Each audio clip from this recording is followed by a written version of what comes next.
When you assign moral values to a particular food item, like fast food is bad and dirty, vegetables and fruits are good and pure, you are ruining the most important relationship you have in this world. That is the relationship with food.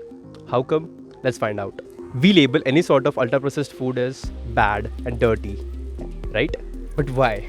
Yes, we don't want to base our entire diet on them, but it is dirty? Nope, it's not laundry, it's not clean or dirty.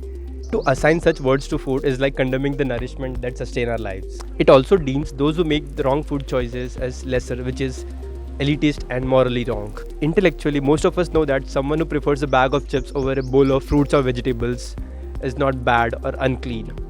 But morally, many of us tend to believe the opposite. This is what our diet culture, the world around us has taught us. Even seemingly harmless terms that we use in our day-to-day lives, like cheat day, the very popular one, guilty pleasure, sinful, clean eating, using all these words, all this has a destructive meaning that categorizes anyone who eats either as devils or angels. If we overeat, we are weak. If we punish ourselves with fasting, extreme workouts, clean eating, so-called clean eating, we are good. Such language hijacks the pleasure associated with food. So now it is a pressing need to arrive at a space where eating a particular food item is not guilty pleasure, but just plain pleasurable. So stop seeing food as good or bad. Food is food. It has been bringing us together not just for nourishment, but for pleasure and social connection since the dawn of time. Thank you.